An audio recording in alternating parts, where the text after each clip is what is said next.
turma, tudo bem com vocês? É um prazer estar com vocês agora com essa disciplina de interpretação de exames laboratoriais.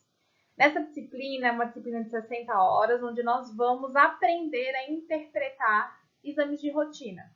Exames de sangue, exames microbiológicos, exames bioquímicos, urina, fezes, o que for de rotina e essencial para a carreira de vocês, a gente vai tentar condensar nessas 60 horas o mais prático possível para a gente poder aprender. Essa primeira aula é uma introdução. Ela vai explicar para a gente quais são os erros analíticos, pré-analíticos, pós-analíticos, que pode interferir no resultado e na interpretação desses exames. Nós vamos ver também por cima, pessoal, coletas hematológicas, exames bioquímicos, urina e etc. Só por cima mesmo. Depois, com o passar do semestre, as aulas, as unidades, aí nós vamos aprofundar. O que eu quero fazer um pacto com vocês? Vamos falar bem assim. Eu ajudo vocês e vocês me ajudam. Tem livro disponível para vocês no ambiente virtual e eu sempre vou estar liberando apostilas. A nossa disciplina vai ser EAD. O que significa isso? Nós não vamos ter encontros presenciais esse semestre. Porém, entretanto, se houver necessidade, a gente pode estar agendando esses encontros presenciais. A disponibilidade do horário da maioria da turma. Ok, pessoal? Eu acredito que vocês vão gostar muito dessa disciplina, eu tenho certeza disso, e vai ser ótimo para vocês. E eu espero que nós tenhamos um bom semestre, tá ok? Então, boa aula para vocês, pessoal. Então, pessoal, quando nós falamos de exames laboratoriais, o que vem à mente de vocês? Talvez vocês possam pensar, o médico sempre pede urina, glicose, hemograma, colesterol total e frações, um parasitológico de fezes, às vezes dividido em 3 porções, fezes 1, 2, 3 e etc. Mas o que significa exames laboratoriais? Se nós formos pegar pela utilidade, eles são importantes para a tomada de decisões médicas. Ou seja, o médico ele só consegue tomar uma decisão que case com a clínica do paciente após receber os exames laboratoriais. Ah, por quê, professora? Porque eu tenho exames específicos para cada tipo de patologia, para cada mecanismo fisiológico do nosso corpo. E se esses exames têm alteração, aí a gente consegue tratar eficazmente o paciente. Nós temos mais de 4.000 exames de laboratório disponíveis para uso clínico. E cerca de 500 desses 4.000 são realizados com regularidade. Então, isso significa o quê? 4.000 exames nós temos disponíveis. Desde exames de sangue, genético, de muco, de escarro, de líquor, todo tipo de exame que vocês imaginarem nós temos disponíveis. Só que o que mais se faz uso são 500 deles. Desses 500, nós temos alguns exames de rotina, que são esses exames que você faz para saber se a função do rim está ok, a função do fígado ok, se o seu sangue está ok, se a sua urina está ok, se suas fezes estão ok, ou seja, ele prefigura o seu funcionamento geral do corpo. Se algum der alterado, aí a gente parte para a investigação dos exames mais específicos, que são os exames de rotina, esses os mais simples, que todo mundo faz, pelo menos é recomendado fazer pelo menos a cada 5 anos, uma vez por ano, a cada 5 anos, a depender do paciente. Nós temos alguns tipos de interferência que podem dar no resultado. É o que nós chamamos de interferência endógena e interferência exógena. A interferência endógena é aquela interferência que o seu próprio corpo dá. Às vezes um mecanismo diferente, que para a sua fisiologia não seja tão alterado, mas para os exames laboratoriais eles podem dar referência. Interferência exógena, devido a fatores externos, que podem comprometer a interpretação dos exames. E quando nós falamos em interpretação de exames, o papel do enfermeiro é interpretar esses exames da forma correta. Isso significa que o enfermeiro precisa entender o que está acontecendo no organismo do paciente. Um exemplo, nós vamos falar sobre hemograma e perfil hepático, exames que catalisam a função hepática do paciente. Então, o enfermeiro ele precisa saber o que cada porção daqueles exames tem a ver com a fisiologia normal do organismo, para que se der alguma alteração, ele fala, poxa, está dando alteração neste parâmetro específico. Então, eu tenho consciência de que está tendo alteração nessa parte fisiológica do organismo do paciente. Então, vamos seguir uma linha de tratamento. Então, para se ter um tratamento eficaz, não adianta só você ter um biomédico no laboratório que sabe fazer os exames ok, perfeitamente, o médico que sabe interpretar ok, perfeitamente. O enfermeiro que faz parte da equipe médica, ele também precisa saber interpretar esses exames. Ele precisa entender os prontuários, entender os laudos, tudo, para poder dar um tratamento eficaz para o paciente. E toda a equipe que trabalha no laboratório de análises clínicas vai englobar quem? Patologistas, biomédicos, tecnólogos e técnicos de laboratório. E todo profissional de laboratório, ele faz parte do sistema de saúde. Ah, mas eu só sei falar de médico, de enfermeiro, de fisioterapeuta. O pessoal do laboratório fica escondido, nem sei quem é o doutor do laboratório.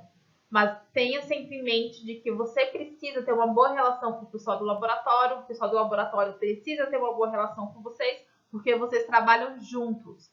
A gente costuma dizer que nós que trabalhamos em análises clínicas, nós somos o olho da equipe médica. O médico, vocês, enfermeiros, vocês analisam o paciente macroscopicamente, ou seja, vocês veem os sinais e os sintomas que o paciente demonstra. Nós enxergamos o paciente microscopicamente, a nível celular. Nós enxergamos o paciente por meio de soro, muco, escarro, sangue, fezes, urina. Então, nós conseguimos ter um parâmetro interno do que está acontecendo no organismo do paciente. E agora é disso que a gente precisa entender. Como que eu posso casar os exames bioquímicos com os exames, com os resultados dos exames laboratoriais e ver esse parâmetro do que é normal e do que é alterado para melhor organismo do paciente. Mas calma que a gente não vai aprofundar nisso agora não. Nós vamos ver só alguns exames de rotina, para que serve, quais são os valores de referência, quando eles podem dar alterados e etc. A partir desse momento, pessoal, nós vamos ver alguns fatores que podem interferir a interpretação desses exames laboratoriais. Primeiro, nós vamos ver o fator fisiológico. O que significaria esse fator fisiológico, pessoal? Fator fisiológico, fisiologia, fator do funcionamento do organismo. E aí nós temos que alguns fatores fisiológicos estão além do controle, tais como idade, sexo, raça. Outros fatores também interferem, como dieta, jejum, postura, o sono da pessoa, as variações sazonais, ciclo menstrual, gravidez, que tem que ser levado em consideração. Então, eu posso receber um exame que para um adolescente de 14 anos, ele pode estar alterado, mas é quando você nota a idade do paciente no prontuário, é um senhor de 60 anos. Então, não tem como você casar a fisiologia do paciente para todos os pacientes serem iguais. Cada paciente ele é um organismo diferente, ele não funciona da mesma maneira. Então, os fatores fisiológicos precisam ser levados em consideração ao interpretar os exames. Nós também temos o que nós chamamos de fatores pré-analíticos. O que significa esses fatores pré-analíticos, pessoal?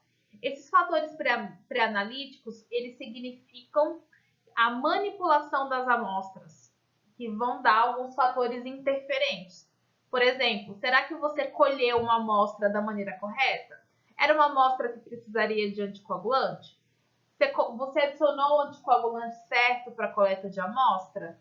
Será que quando você fez a antisepsia do braço, músculo do paciente, será que você fez corretamente?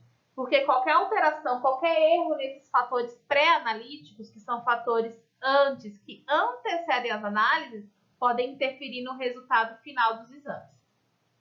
Outros fatores que nós temos são os fatores pós-analíticos. Isso significa o quê? Você coletou corretamente os exames do seu paciente, as amostras biológicas do seu paciente. Porém, após a análise, houve alguns erros. Esses erros pós-analíticos incluem a elaboração do processo que vai dar para a gente o prontuário. Isso significa o quê? Nós temos o resultado correto do paciente. Por exemplo, vamos supor que a hemoglobina do paciente ela esteja a 13. O valor de 13 gramas por decilitro. Essa é a hemoglobina do paciente, normal. Mas aí na hora do laboratório digitar o resultado, ele aperta um pontinho a mais. Aí fica 130 gramas por decilitro. Aí o médico recebe esse exame e fala: meu Deus do céu, o paciente está muito ruim. Vamos tratar o paciente, vamos ver qual tipo de problema hematológico ele está, pede mais exames e tal. Sendo que o erro foi um erro de digitação, é o que a gente chama de erro pós-analítico. Então, esses fatores também interferem na interpretação dos exames laboratoriais. Outros fatores também que nós temos são os erros analíticos, que são os erros de análise. Quais são esses fatores? Esses fatores é como se fosse um erro de medida, é erro na análise das fontes de coleta de dados, algum erro esperado sobre a mensuração. E aí nós podemos ter um erro experimental, um erro sistemático, um erro total e o erro idiosincrático. Esses erros analíticos, eles são mais agregados quando você vai fazer estudos de populações. Mas para a interpretação de exames laboratoriais, a gente também tem esse tipo de erro. Você não consegue interpretar o que você lê, o que você está em mãos. Então, com enfermeiros, futuros enfermeiros, vocês precisam ter consciência de que precisa se ter uma interpretação correta dos exames laboratoriais. Então, nós temos a fase de que o paciente ele chega se queixando de algum problema de saúde. E aí você, como enfermeira, vai fazer uma anamnese. Significa o que é isso? Você vai avaliar os sinais do paciente, tanto os sinais físicos como os sinais fisiológicos. Pressão arterial, temperatura, hidratação, se o paciente sente dor, palpação e etc. E o paciente ele vai se queixar. E aí você vai poder casar o que você vai solicitar de exames de acordo com as doenças. Quais são as doenças, professora, que afetam mais os pacientes? Aí nós temos doenças cardiovasculares, sistema geniturinário, sistema nervoso, distúrbios ginecológicos obstétricos, distúrbios hematológicos, distúrbios renais, respiratórios, metabólicos, acidobásicos, doenças autoimunes, doenças do meu sistema digestório, doenças endócrinas, que são aquelas doenças hormonais, doenças hereditárias e genéticas, doenças infecciosas, doenças relacionadas à medicina transfusional, doenças relacionadas a agentes tóxicos, como uma hiperdosagem de drogas de tratamento, então de drogas de abuso. Então, você vai investigar a vida do paciente. Qual a idade do paciente? Onde o paciente mora? Quais são os hábitos de vida do paciente? O paciente tem vários parceiros sexuais e aí ele tem problemas na região genital, aí você vai pedir exames específicos. O paciente é um paciente obeso, hipertenso, está sentindo dores na parte torácica, então você vai fazer uma investigação específica. A paciente ginecológica, o paciente está fazendo exame de rotina e viu algum tipo de alteração. Ou então o paciente ele não está urinando bem, está se queixando de dor a urinar, presença de sangue, então paciente com doença renal. E aí, pessoal, é aí que tá. Você não vai pedir os mesmos exames para todos os pacientes. Claro que os de rotina básico vão ser sempre os mesmos. Mas aí você tem os exames específicos. Você não vai pedir um exame, por exemplo, de CPK e CKMB, que é um exame que detecta lesão muscular, para um paciente que está com sintoma de hematúria de sangue na urina, que provavelmente é problema renal. Entendeu? Então, o papel do enfermeiro é fazer a anamnese correta do paciente, de acordo com as queixas do paciente, casar com o quadro patológico dele e pedir os exames específicos. Os exames de rotina que nós temos, pessoal, eles vão englobar o quê? Sangue, fezes, o cocôzinho que a gente conhece e também urina. Por quê? No sangue eu consigo avaliar os tecidos do paciente, os órgãos e etc. Nas fezes, eu consigo avaliar o sistema digestório do meu paciente. Será que os intestinos estão ok? E na urina, eu consigo avaliar a função renal do meu paciente casado com os exames de sangue. Por isso que são exames de rotina. Eu consigo ter um parâmetro completo do que o meu paciente precisa. Qualquer alteração nesses exames, eu consigo partir uma linha de investigação para o paciente. Hoje nós vamos focar mais nos exames de sangue. O exame de sangue ele pode ser feito com sangue total. O que significa isso? O sangue total é quando tem a presença de todos os elementos figurados do sangue, que são eles as hemácias ou os eritrócitos, os leucócitos, que são as minhas células imunológicas, e as minhas plaquetas, que eu também conheço como trombócitos. Todos esses três aqui vão estar presentes no meu sangue total. Quando que eu utilizo o sangue total? Quando eu quero analisar fatores do sangue, por exemplo, dosagem de hemoglobina, grupamento M, dosagem de ferro, fazer um hemograma para avaliar a funcionalidade do organismo no geral, como paciente, oxigenação dos tecidos. Eu preciso também de sangue total quando eu vou fazer um exame que eu chamo de gasometria, só que aí tem diferença de sangue venoso e sangue arterial, mas isso é conversa para outra história. E aí do sangue eu posso centrifugar esse sangue ou deixar sedimentar e transformar ele em soro, separar ele em soro e em plasma. A diferença é que no soro eu não vou ter a presença de anticoagulante. E aí nessa parte aqui mais clara que vai separar, isso aqui são as minhas hemácias e aqui fica alguns elementos figurados. Nessa parte aqui é onde eu vou ter enzimas, proteínas e etc. Todos esses fatores bioquímicos. Eu vou fazer exame de glicose, exame do fígado, do rim e etc. Proteínas, tudo isso eu vou retirar aqui do soro do paciente. Já o plasma, quando eu tenho o adicional de anticoagulante, eu vou fazer, a depender do anticoagulante, também eu posso fazer uma dosagem de glicose. A gente pode fazer uma dosagem para poder verificar metabolismo de outros tipos de carboidratos no organismo, onde eu não posso ter o sangue coagulado. Exames que nós detectamos fatores proteicos de coagulação e etc. Então, tem a diferença. O que a gente vai escolher para fazer o exame vai depender da solicitação. Então, você como enfermeiro precisa saber que tipo de solicitação você faz, porque às vezes você também pode fazer a coleta. Eu vou pedir um hemograma, então eu vou utilizar o sangue total.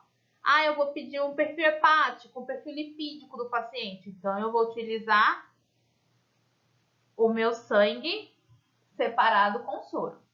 Eu quero o exame de coagulação, fatores de coagulação, então eu vou utilizar plasma, que eu quero ele anticoagulado. Então, nós temos todos esses tipos de interferências na hora de escolher exame de rotina. Mas eles basicamente se resumem a esses três tipos de amostras biológicas. Para começar a falar dos nossos exames de rotina, vamos para o primeiro exame, que é o nosso hemograma. O hemograma ele é para definir ou investigar doenças hematológicas, que são patologias dos elementos figurados do sangue, discrasia plasmocitárias, monoclonais, doenças hemorrágicas e trombócitas e distúrbios metabólicos. Então, para eu investigar esse tipo de problema, primeiro eu faço um hemograma. Só que antes de fazer o hemograma, eu preciso ter certeza de que eu tenho consciência de que o hemograma é um exame, escrevi aqui para vocês, ó, de triagem. Ele vai triar o paciente. O que significa isso, professora? Significa que eu não fecho o diagnóstico de ninguém com base no hemograma. Eu vou investigar. Então, eu fiz o exame, o hemograma e deu que tem alteração. Eu estou com doença tal. Não. Se o hemograma ele deu alteração, aí a gente vai investigar o motivo dessa alteração e fazer exames específicos. Então, o hemograma vai dizer se tem necessidade ou não. Por isso que eu chamo ele de exame de triagem.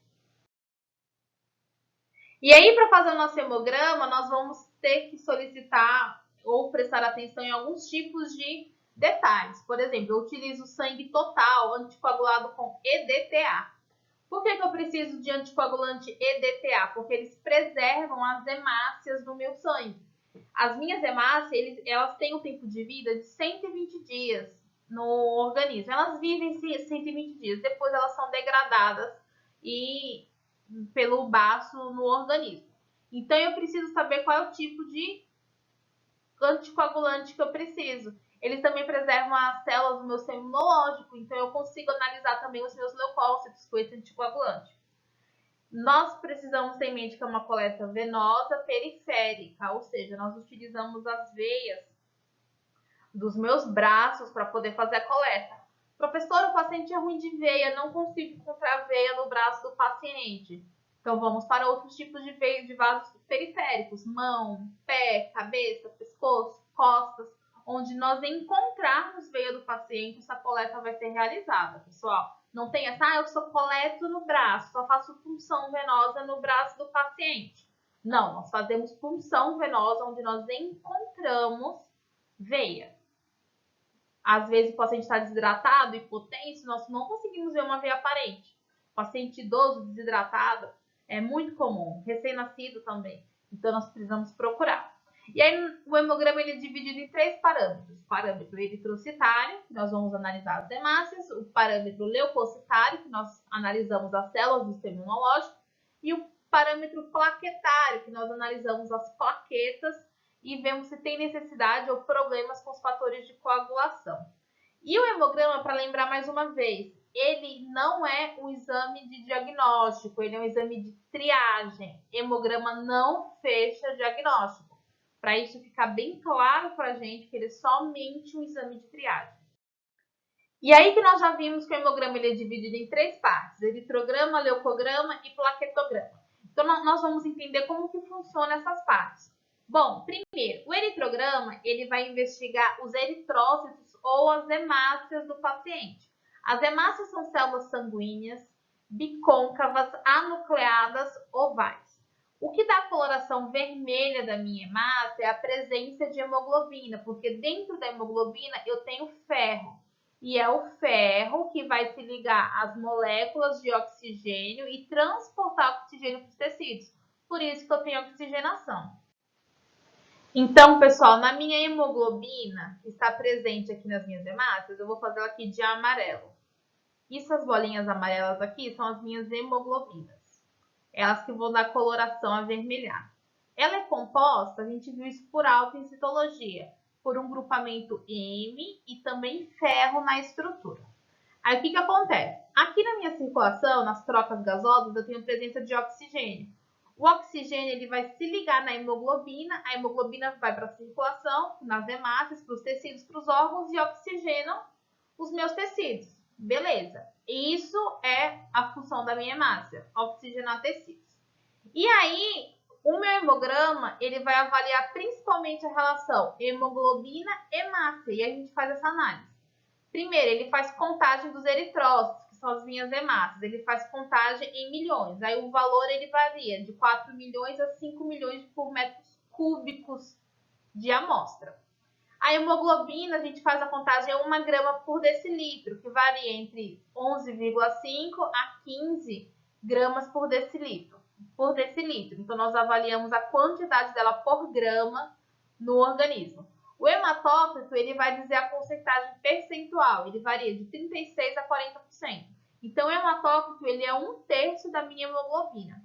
Se eu tiver um hematócrito de, vamos colocar aqui um exemplo, de 37%, vou colocar aqui, ó, 37%, ele vai estar dentro dos valores normais.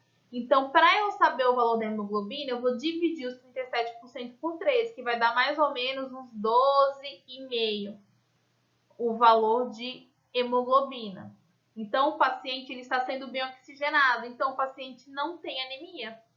Quando eu tenho hematócrito baixo, abaixo dos valores de referência, a gente entende que o paciente está com algum tipo de anemia. E aí nós vamos investigar os outros valores, que são o VCM, que é o volume corpuscular médio, que ele vai medir o tamanho dos eritrócitos. O HCM, que é a hemoglobina corpuscular média, que vai medir, aferir a quantidade de hemoglobina. Tem também os parâmetros de CHCM, que é a concentração da hemoglobina dentro da hemácia, quanto de hemoglobina eu tenho numa hemácia. E tenho também o RDW, que é a variação do tamanho das minhas hemácias. Será que é uma hemácia normal, bicôncava, oval? Será que é uma hemácia que a gente chama de dacriócito, que é um formato de foice, onde eu tenho a característica de anemia falciforme? Aí, se tiver alguma alteração de tamanho, esse valor aqui do RDW ele vai dar. Mas, basicamente, o que o médico e vocês vão olhar primeiramente são os eritrócitos, hemoglobina e hematócrito. Deu alteração nesses valores, a gente vai investigar esses outros valores. Será que o paciente agora tem uma anemia ferropriva, onde ele não tem ferro, ele não ingere ferro na alimentação, então ele está privado de ferro? Ou será que o paciente tem algum tipo de anemia hemolítica, anemia genética, uma talassemia e etc. Para isso que serve o eritrograma, para avaliar as funções das minhas hemácias. E aqui a gente tem um exemplo de como é um eritrograma. Avaliação de eritrócitos, 4,17 milhões, dentro do valor de referência. Hemoglobina que está quase no limite. Gente, a gente sempre analisa o fator de referência. Claro que tem um fator de referência para homem e para mulher. Esse exame aqui é o exame de uma mulher. Então, está quase no limite aqui. Será que a mulher está no período menstrual, que ela perde sangue e ela pode dar um quadro de anemia discreta? O hematócrito do paciente, 36%, se a gente dividir por 3, dá exatamente esse valor. Parâmetros de VCM, HCM, CHCM, RDW. Após a análise desses eritrócitos, aí na microscopia, que é no exame da lâmina, que a gente faz uma lâmina para enxergar essas hemácias no microscópio. E aí, se a gente vê, vamos supor, tá baixa a hemoglobina aqui do paciente. Aí a gente coloca aqui, que é uma anemia hipocrômica, ou seja, ela não tem cor. E aí o médico ele vai entender que possivelmente o paciente está com algum tipo de anemia ferropriva, ou então um débito de nutrientes na alimentação. Agora, se eu tenho uma normocromia, tá ok, mas eu tenho alterações na forma das hemácias, no volume, no tamanho, aí eu vou investigar outros tipos de anemia, que depois a gente pode conversar sobre as anemias que existem. No meu leucograma, eu vou avaliar os leucócitos, o meu seminológico. Ele que vai dizer para mim se o paciente está com algum tipo de infecção. Então, ele vai avaliar os leucócitos totais, no valor em milímetros cúbicos por milhões, ou seja, será que ele está dentro dos valores de referência? Será que está muito baixo? Ele está com 1.000 leucócitos totais. Está baixo o paciente imunodeprimido? Será que ele está com 200.000 leucócitos? Está alto? Será que é um paciente com leucemia? Aí tem como a gente investigar. E aí, quais são os parâmetros de todas as linhas celulares que a gente analisa? Quais são os parâmetros que a gente presta atenção primeiramente? Presença de eosinófilos e basófilos, que vão dar iniciação se o paciente está em algum processo alérgico ou parasitário. Presença de linfócitos, que são as células que combatem infecções virais. Aí a gente consegue casar os sintomas de uma infecção. Será que é uma infecção viral ou uma infecção bacteriana? Aí, dependendo da alteração dos linfócitos, eu consigo saber se é uma infecção viral que o paciente está passando. Aí eu posso saber também a quantidade de bastonetes, que são as células em formato de bastões, vinda da linhagem dos granulócitos, e também os segmentados neutrófilos, que vão indicar se o paciente está com algum tipo de infecção bacteriana. Se ele estiver muito alto, aí eu sei que aqueles sintomas, aí o paciente está com infecção. Então, vamos investigar. Infecção urinária, infecção de tecido, qual é o tipo de infecção do paciente? Por isso que eu digo que o meu hemograma, ele tria a gente para descobrir. O paciente está com muita dor a urinar, está urinando sangue, chega aqui os segmentados dele, está lá em cima, gente. Aí pede o exame de urina, quantidade imensa de bactéria, então eu já sei que eu vou tratar uma infecção urinária. E o terceiro parâmetro que nós temos do hemograma, gente, é o plaquetograma, que vai dar uma avaliação panorâmica das plaquetas. Isso significa o quê? Ele avalia a quantidade total de plaquetas, o volume plaquetário médio e a amplitude de variação do tamanho das plaquetas. Se o paciente tiver com uma diminuição das plaquetas, é mais fácil ele ter crises de hemorragia. E aí a gente consegue ver se o paciente está sangrando muito e não coagula de jeito nenhum. Será que o volume de plaquetas dele está adequado? Será que eu tenho uma perca consciente de plaquetas que não está ajudando a coagulação? Ou se mesmo assim meu paciente é hemorrágico e está perdendo muita plaqueta? Mesmo assim ele perde. Se tá tudo normal, ele é hemorrágico e está sangrando muito, mas as plaquetas estão no tamanho normal. Será que essas plaquetas têm função? Se a minha resposta, para eu saber essa resposta, aí eu preciso fazer um exame de coagulação, que já é um exame específico, que ele vai dizer se mesmo com a quantidade certa de plaqueta, essa plaqueta tem função? Ou será que o paciente está com uma quantidade enorme de plaquetas na circulação? E isso faz com que ele tenha processos trombóticos, trombos formados, que pode levar a bloqueio de alguma artéria cerebral, cardíaca, etc. E aí eu tenho que tratar ele com anticoagulante. Então, esse plaquetograma ele vai dar esse parâmetro do que precisa ser investigado a mais para o paciente e do que não. E aí a gente vê que num hemograma, no esfregaço sanguíneo, aqui eu tenho os meus leucócitos, um segmentado. Aqui eu tenho as minhas hemácias.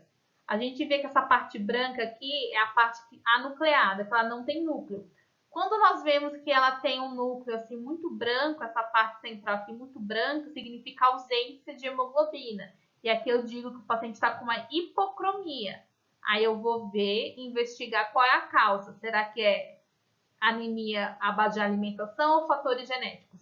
E essas bolinhas aqui coradas de mais roxo ainda são as minhas plaquetas.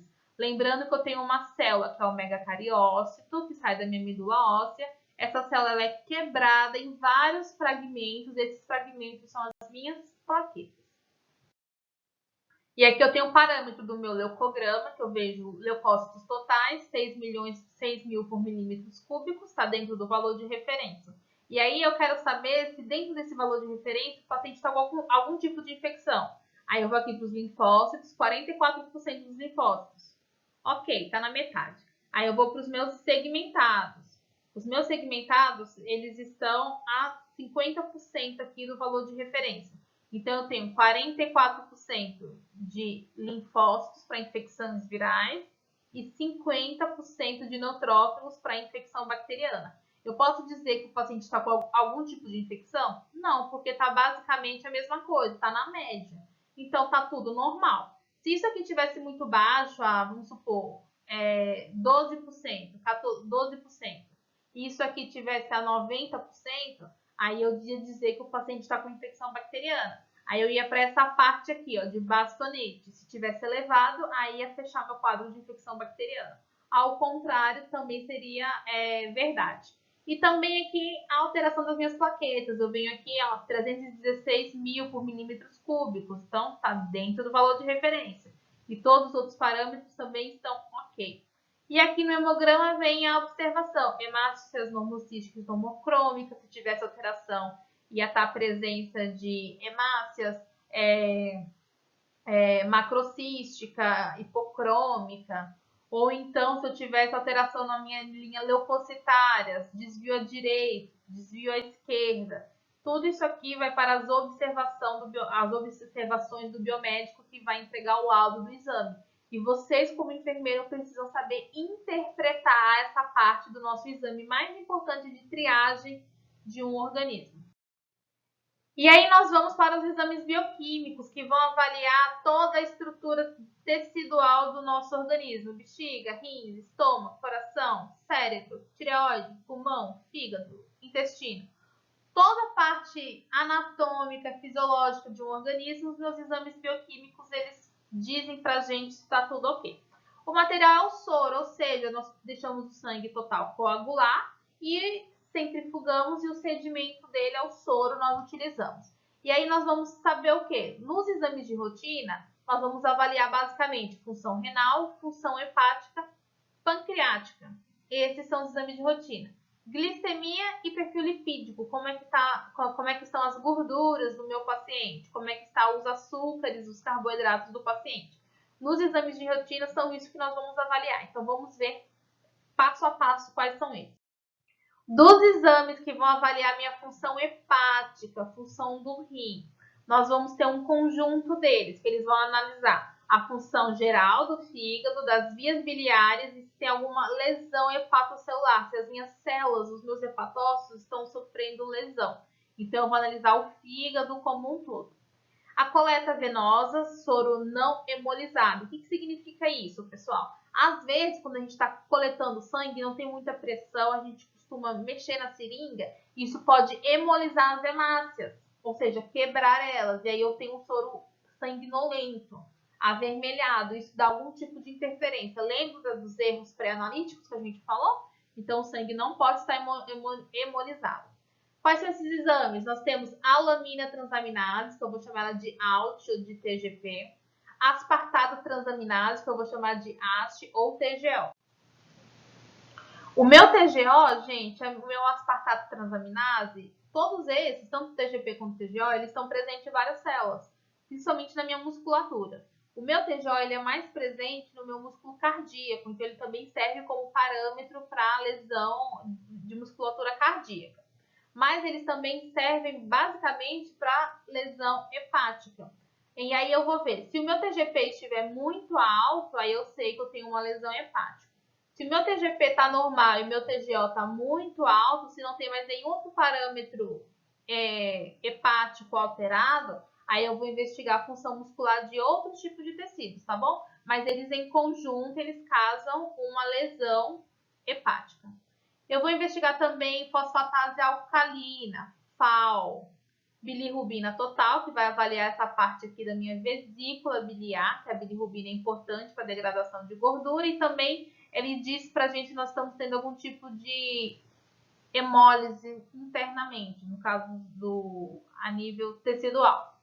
Ele avalia também gama-glutamil transeptase, essa enzima que a gente chama de GGT, e também ele vai avaliar a albumina, que é a proteína mais presente no sangue, que ela é uma maior quantidade dela está no fígado. É importante essa análise. Quando que a gente avalia a proteína albumina? Quando a gente tem uma alteração em características dos exames mais específicos. De praxe, o que o médico solicita? TGO, TGP, GGT, bilirrubina e FAO. São esses os exames para função hepática. Então, vamos começar com as aminotransferases, o meu AST e ALT. Bom, o aspartato aminotransferase, AST, ele é mais encontrado no coração, no fígado e na musculatura e nos rins. Já a mielanina aminotransferase, ela é encontrada também no fígado e nos rins, e em menores quantidades no coração e na musculatura esquelética. Os valores de referência que a gente conhece é AST, ele até 1 ano de idade, de 30 a 80 unidades por litro. Maiores de 1 ano de idade, de 10 a 40 unidades por litro. ALT, até 1 ano de idade, de 5 a 50 unidades por litro. Maiores de 1 ano, de 10 a 40 unidades por litro. Então, esses aqui são os valores. Qualquer alteração disso é característico de fazer uma investigação mais cabal, mais completa. E aí a gente tem aqui alguns parâmetros de valores elevados dessas aminotransferases. Por exemplo, posso ter lesão hepatocelular, hepatite alcoólica. Na minha hepatite alcoólica, eu vou ter AST sempre maior que ALT. Hepatite viral e crônica, eu vou ter AST maior que ALT. Hepatite aguda, a AST fica elevada no começo, mas depois ela cai. E a ALT sempre vai se manter elevada. Olha só que interessante aqui nesse ponto aqui, insuficiência cardíaca, anemia, hemorragia, etc. A AST vai ter um pico de 1.000 a 9.000 unidades por litro. Lembra que nós vimos que o valor de referência é de 10 a 40? Imagina aqui, 1.000 a 9.000 unidades por litro. Quando a gente tem insuficiência cardíaca. Nós podemos ter elas elevadas também, traumatismo da musculatura esquelética, insuficiência cardíaca aguda, exercício físico prolongado. Mas sempre que eu quero casar problema hepático, eu vou casar na anamnese do paciente, os sinais clínicos dele com os exames laboratoriais. E nos valores diminuídos dessas aminotransferases, eu posso ter azotemia, diálise renal crônica, o paciente dialítico, estado de deficiência do fosfato peridoxal, que isso vai dar o quê? Pra gente, desnutrição, gravidez, doença hepática alcoólica, ou seja, se eu tenho deficiência desse fosfato devido a algum tipo de patologia, essas aminotransferases podem estar diminuídas. Lembrando sempre que a gente precisa entender que elas têm meia-vida, tempo de meia-vida, ou seja, AST fica até 18 horas alterado no meu organismo e ALT até 48 horas. Então, pode ser que eu tenha interferência na mudança desses valores. E o paciente é assintomático até chegar na parte de 1.000 unidades por litro desse tipo de alteração. Então, eu posso ter que o paciente esteja com o fígado muito obstruído, uma lesão muito grave no fígado, Porém, ele é assintomático porque ele só vai sentir os sintomas dessa lesão quando essas unidades de medidas aumentarem bem acima dos valores de referência. As minhas bilirrubinas. O que são bilirrubinas, gente? Bilirrubina é o produto que é feito aqui a partir da minha bile. A bile é uma vesícula que fica na parte posterior e inferior do meu lobo direito do fígado. E ela é responsável por fazer secreção ou transporte de gorduras do nosso corpo. E ela tem uma coloração muito característica, que é uma coloração ictérica, amarelada. Que quando ela está alterada, ela começa a amarelar os tecidos mais profundos e também pigmentar o meu soro, urina, fezes e etc. E aí nós temos dois tipos de bilirrubina, que é a bilirrubina não conjugada. Significa o quê? É uma bilirrubina que ainda não passou pelo fígado. Então eu tenho bilirrubina na minha circulação. Essa bilirrubina, ela é associada a uma molécula de albumina. E aí ela vai passar pelo meu intestino. Do meu intestino ela vai para as minhas vias biliares, vai para a bile e ela vai para o fígado. No fígado, ela é transformada na minha bilirrubina conjugada. Essa bilirrubina conjugada, ela vai dar os fatores de manutenção que a gente precisa, sendo hidrossolúvel. Então, daqui do fígado, ela vai para a corrente sanguínea e vai para o rim para ser filtrada. Se eu tenho uma alteração no meu exame de bilirrubina não conjugada, quais são os sinais clínicos que eu tenho, as alterações clínicas? O paciente ele pode estar no estado de hemólise. Isso significa o quê? As minhas hemácias passaram pelo baço, no baço elas foram quebradas e liberou hemoglobina na minha circulação.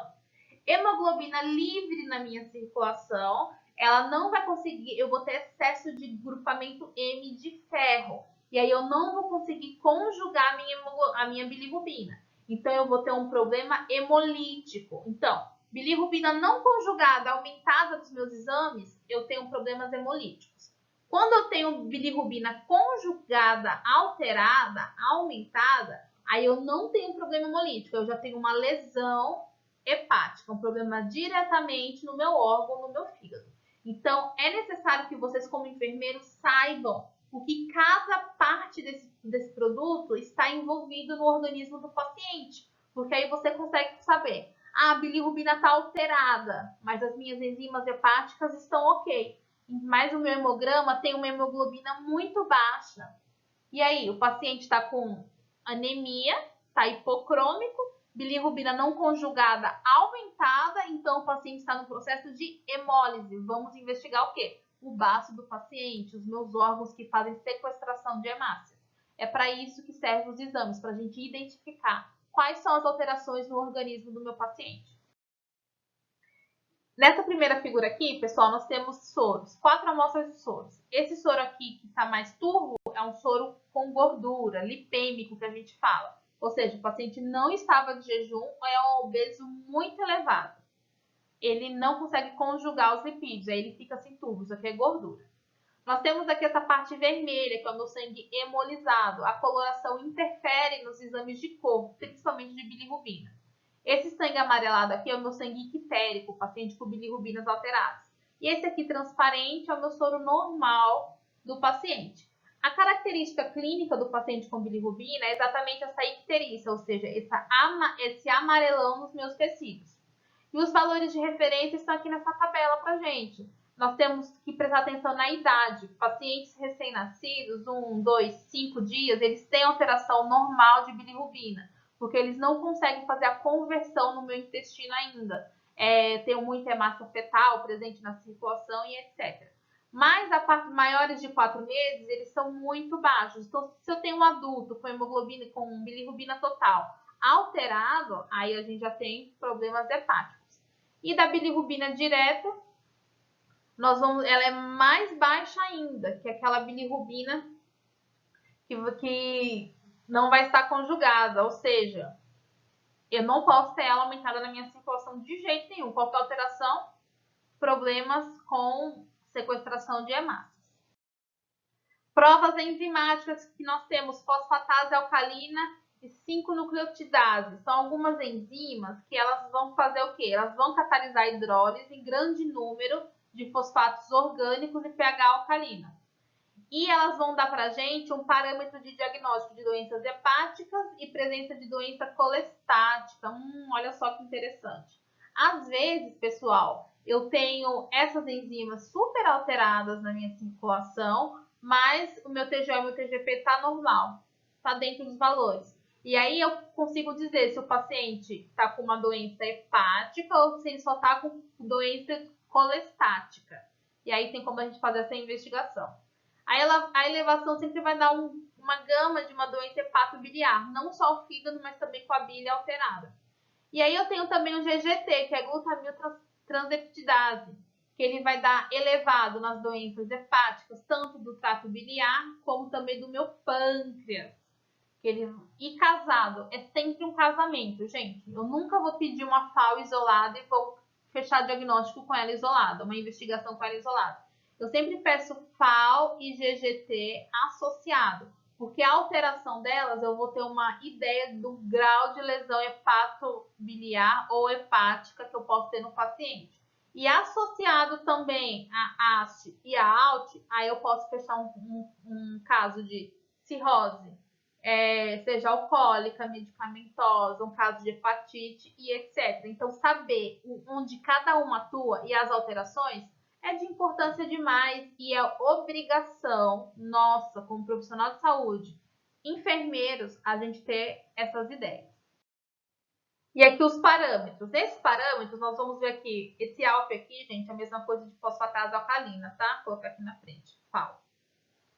Eu tô colocando assim porque o livro que eu peguei de referência é o livro americano, então tem algumas siglas diferentes que fazem mais parte do vocabulário americano, a tradução do nome americano. Americano não, em inglês, desculpa.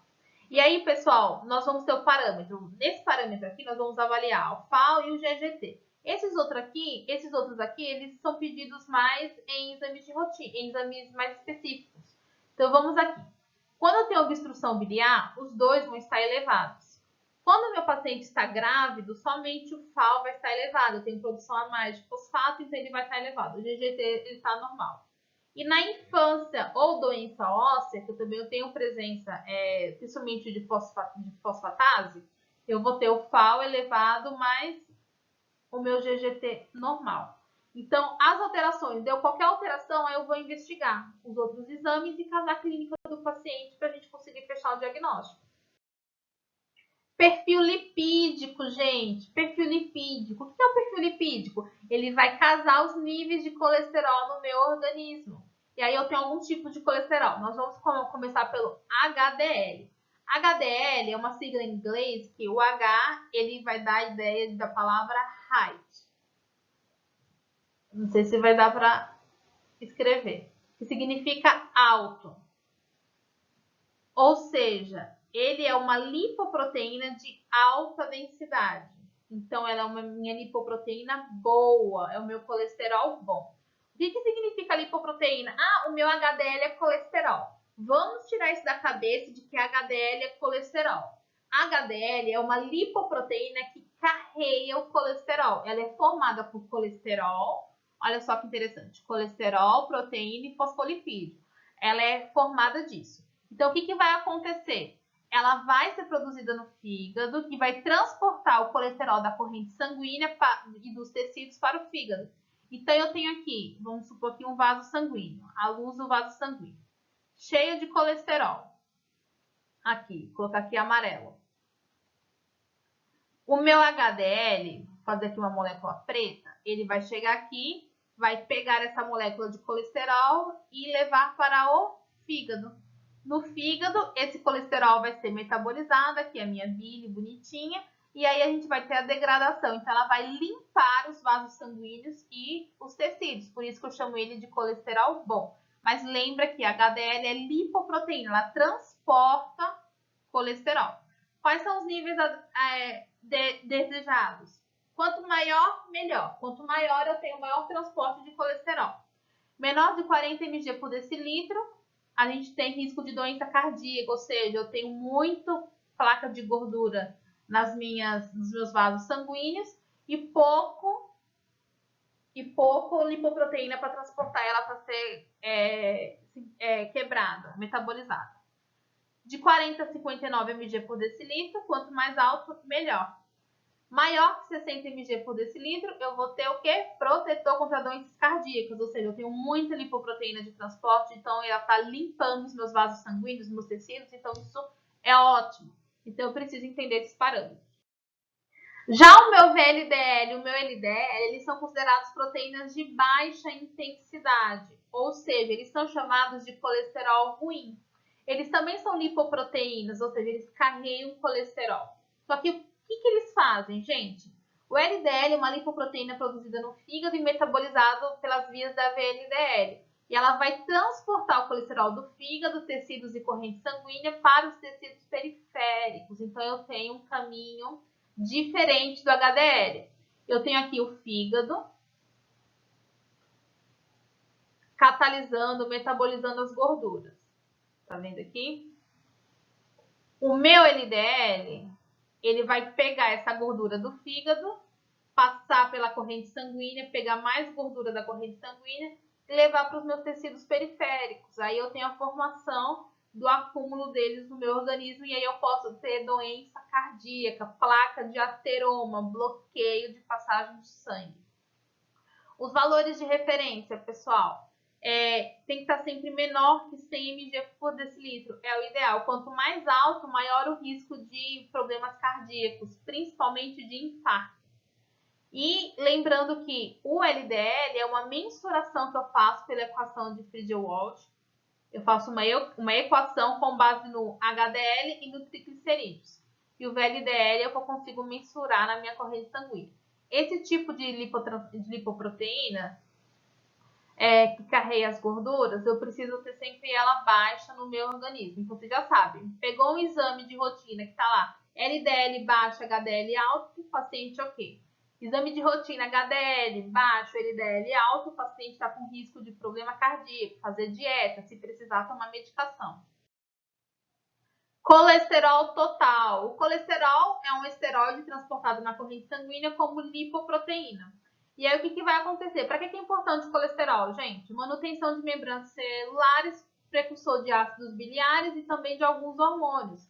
Hormônios com base de esteroide, com base de gordura. Por isso que quando a gente toma muito hormônio anticoncepcional, esses hormônios que têm muito esteroide, ou até mesmo drogas que têm esteroide na composição, eu aumento de peso, eu aumento de volume corporal, porque tem colesterol, então eu tenho essa aumentada.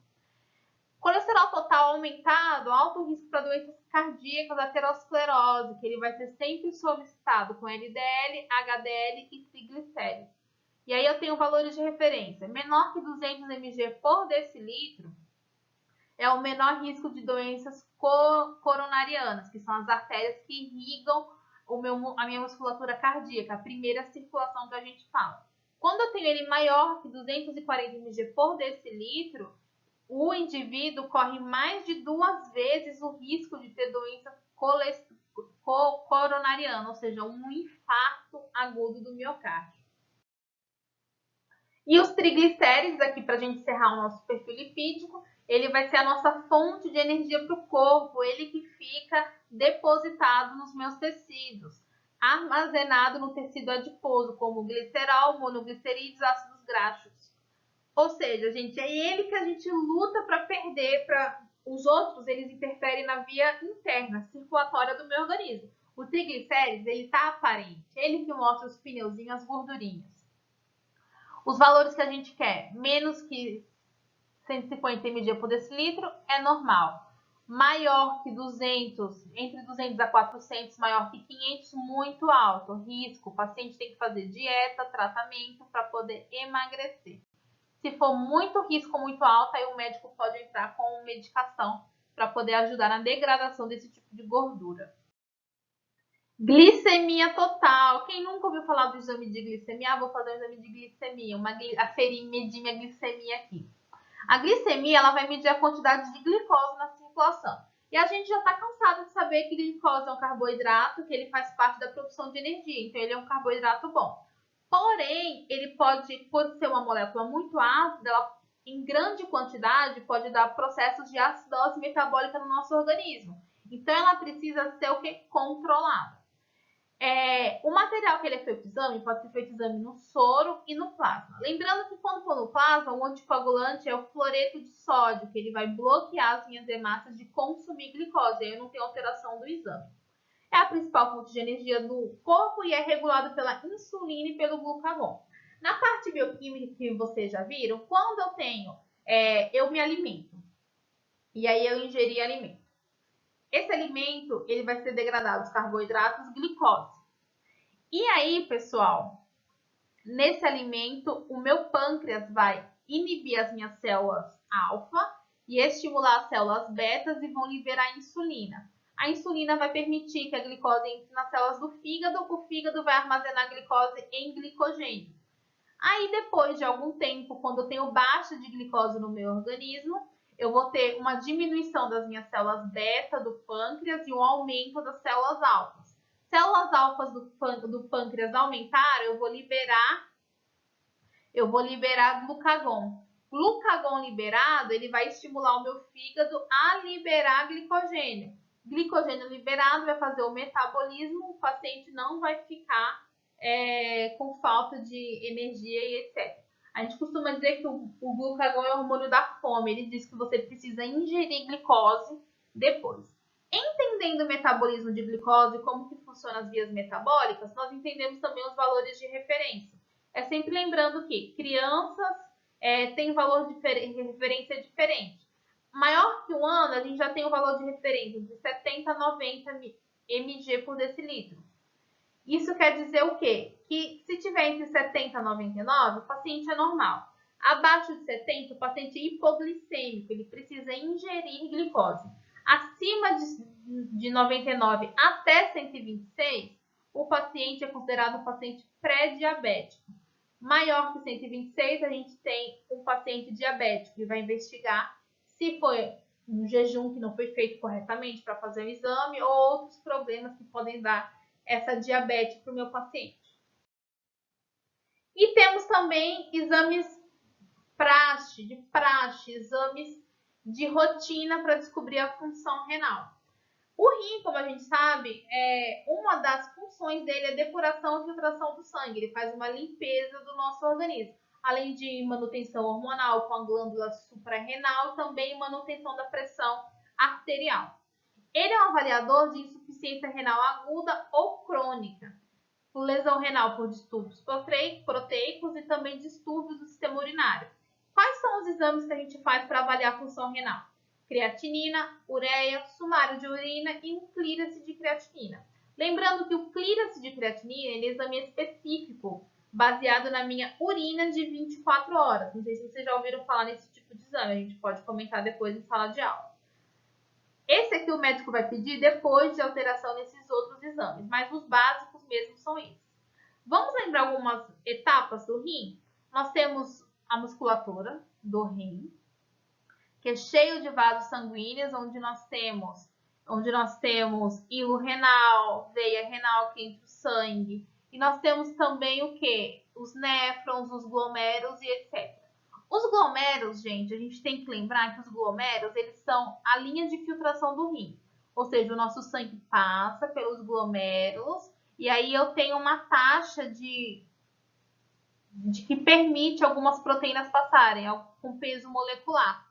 Ou seja, proteínas com tanto peso molecular passam, proteínas tanto peso nuclear não passam, molecular não passam.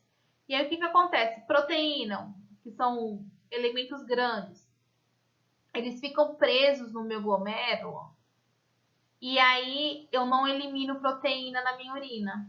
Glicose, ela fica presa no meu glomérulo e aí eu não elimino ela.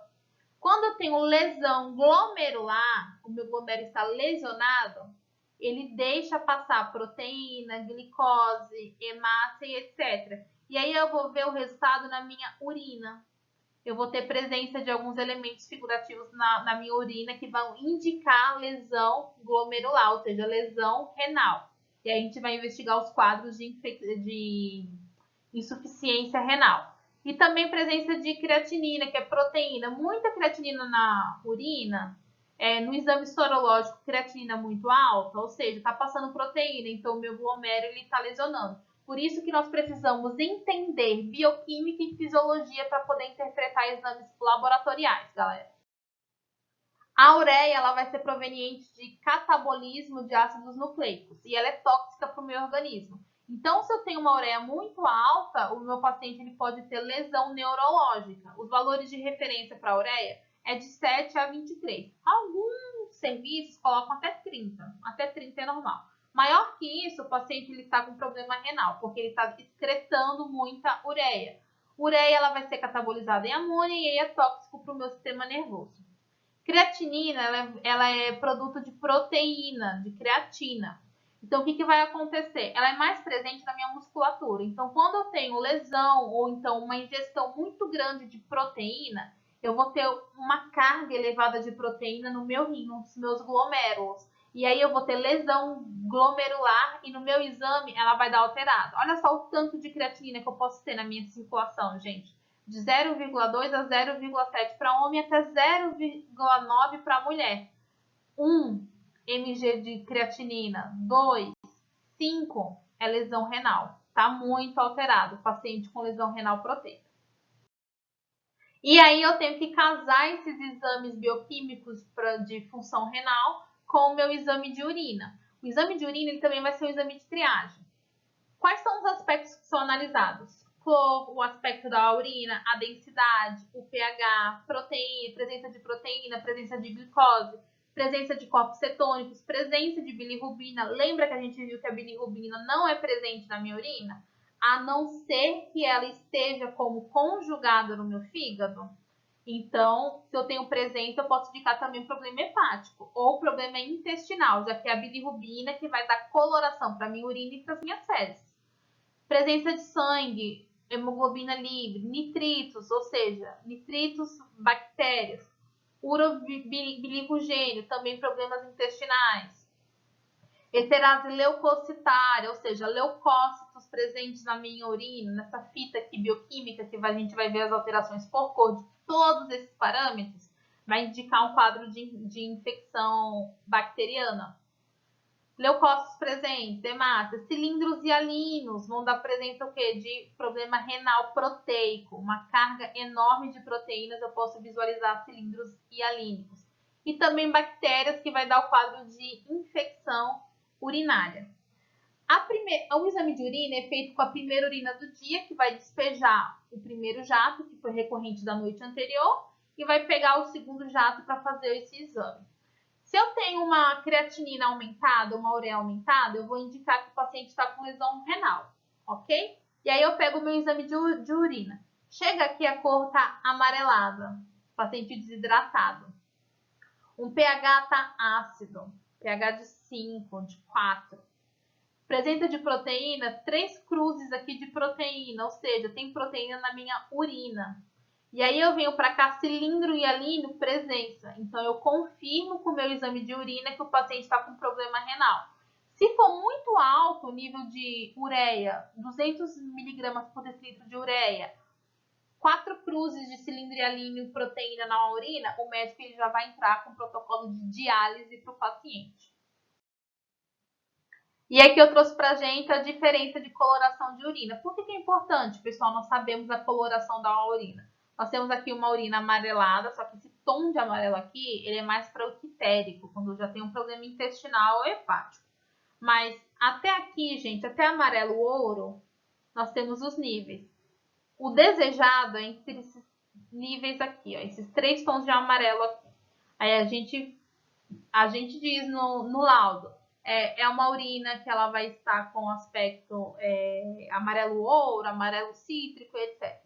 Mas quanto mais escura a urina, significa maior desidratação do paciente.